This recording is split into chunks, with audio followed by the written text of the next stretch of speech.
as suas apostas, seu broker, funciona no mercado asiático ou mercado europeu?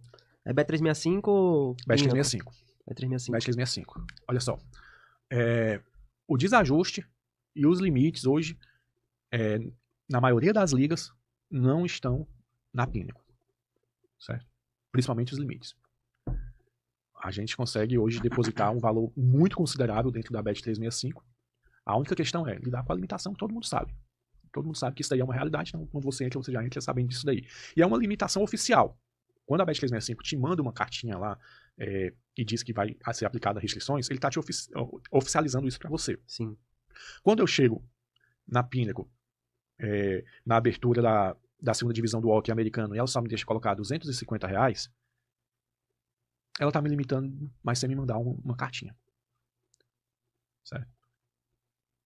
Cara, a Bet365 ela vai deixar você colocar muito dinheiro. Ela vai te limitar de forma oficial. A Pinnacle, ela sabe que não é eficiente em todos os mercados durante todo o período.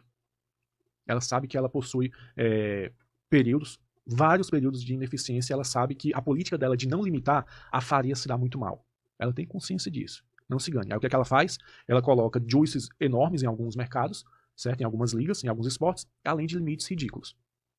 Isso no geral ou para alguns apostadores específicos? Olha, eu escutei já alguns relatos que apostadores possuem limites diferenciados no mesmo jogo, certo? Nunca comprovei, porque eu não conheço ninguém que trabalhe nos mesmos esportes, mesmas ligas que eu. Então, não sei, mas eu não duvido que seja isso. Que a Pinnacle, ela marca perfis, ela marca, certo? Ela marca perfis, ela sabe que aquele cara sabe o que está fazendo, ela o utiliza como oddsmaker, praticamente, certo? De forma bruta, falando aqui. Ela regula o mercado dela através desses apostadores que são marcados. Então, a gente trabalha hoje com o tipo de mercado, eu trabalho com ML, com asa handicap, dependendo da oportunidade que surja. Mas é na Bet365. Todas as nossas apostas são feitas na Bet365.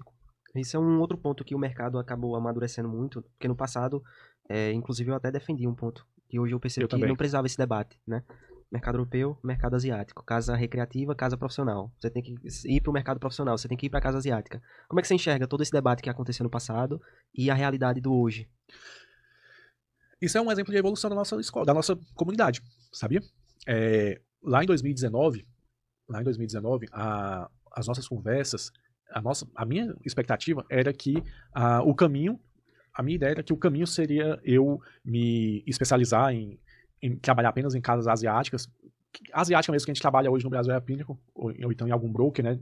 Que são as plataformas, né? As plataformas ali de fato meio que são os brokers. Punter Place, Molybet e tudo mais. ASEAN. E aí eu tinha essa perspectiva de que o caminho seria isso. Então eu tenho que ser tipster de casa asiática. Tipster de casa asiática e tal. E muita gente que chegava nessa perspectiva, com essa mesma perspectiva. Cara, entendi? O cara tava iniciando, tinha uma banquinha de R$50, R$100, ia pra casa asiática. Entendi, ia pra casa asiática, o cara não tinha...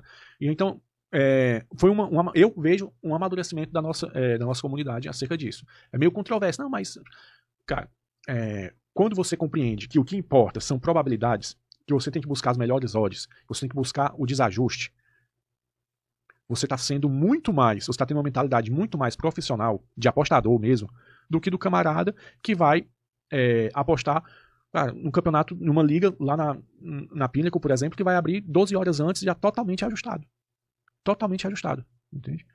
E aí ele está tendo uma mentalidade uma mentalidade de apostador muito mais afiado, que é o quê? Cara, eu tenho que pegar a melhor odds. Eu tenho que pegar o maior desajuste possível, entende? Essa é a mentalidade do apostador que tira dinheiro da book mesmo, tira dinheiro do mercado. E isso é uma evolução. Por exemplo, o Eric regressou não, porque retornou para a Bet365 dentro do nosso broker, tá entendendo? Tá voando. Por quê? Porque lá ele encontra desajuste, entende? O Caio Barbosa hoje também trabalha com a gente na Driz, tem a Befron, mas ele também é um exemplo de quem retornou para as casas europeias, certo? E é uma evolução. Eu vejo dessa forma. É uma evolução. É verdade, cara. E você tocou num ponto sobre a melhor odd, né? Isso vai de encontro totalmente com o CLV. Tem uma pergunta aqui do Matheus Falcão, que foi a seguinte: qual foi o seu primeiro contato que você teve com o CLV? E eu sei que tem bastante tempo isso, né? Porque aquela planilha que você fez lá do Mundo das Bets, 2020, se eu não me engano, e já tinha o CLV ali. Vou te confessar uma coisa ali. depois, sobre aquela planilha. O Matheus estava perguntando isso aí, que essa semana ele me mandou um print. Ele me mandou um print de uma conversa. Ele participou do Aposta de Valor, e aí ele estava se preparando para participar lá, tudo. Ele vai agregar muito aqui também, viu? Vai agregar muito. E aí ele me mandou agregar muito também, não? Também incluindo todo mundo que veio aqui, não? E ele me mandou o print. Ele me copiou lá a mensagem de setembro de 2020, quando ele veio me falar sobre uma aposta. Ele veio me falar sobre uma aposta em setembro de 2020, em que eu falava de aleatoriedade, falava de volume e falava sobre o CLV. Explicava pra ele que aquela aposta tinha acontecido isso. Aí ele, caramba, cara, naquela época eles outros termos, não, mas o que ele fez naquela época tu já falava. E tu lembra que eu tinha um grupinho, acho que a gente trocou até uma ideia sobre alguns jogos na época. Acho que em fevereiro de 2020 eu já tinha um grupo, compartilhava umas entradas no Campeonato Cearense e tudo, e lá eu já colocava no final de cada aposta qual tinha sido o CLV, acho que em fevereiro de 2020, eu acho. Então acho que foi em meados de 2019 meu contato com essa teoria. Em meados de 2019 foi meu contato com essa teoria. Foi isso daí, foi nessa época. E sobre a planilha, eu me lembro que quando tu pediu pra eu fazer, né? Aí eu queria fazer assim, assado. Aí eu peguei isso, beleza. Aí eu coloquei o CLV, né? Talvez tu não lembre, mas eu lembro. Que as coisas se marcam, né? E aí eu pensei, o Sérgio, ele que tá falando de mim, certo? Sérgio, cara, eu vou colocar o CLV assim, certo? Porque tem que ser retirado aqui o juice, tem que ser feito dessa forma. Beleza? Aí tu pensa, não, coloca igual fulano. Que ele utilizava a média das odds, tá certo? Que eu acredito que seja melhor. Aí foi uma... Cara, tu tava me contratando, entendeu? Eu vou fazer desse jeito. Mas aí tu falou, desse jeito, eu fiquei... A questão do pessoal, não, isso aqui tá errado. Mas deixa, tranquilo. E aí depois a gente corrigiu. Sim. E aí eu conversei contigo, corrigiu, e aí agora na segunda versão ficou bem certinha. Mas foi naquela época que eu fiz a planilha pretinha, eu já executava, já colocava em prática essa teoria. Você acredita que aquela planilha já teve mais de 2.000 downloads? É mesmo. Mais de 2.000 downloads lá no site do Mundo das Bets, e até hoje a galera baixa. Toda hora chega a notificação aqui no e-mail. Baixou a planilha.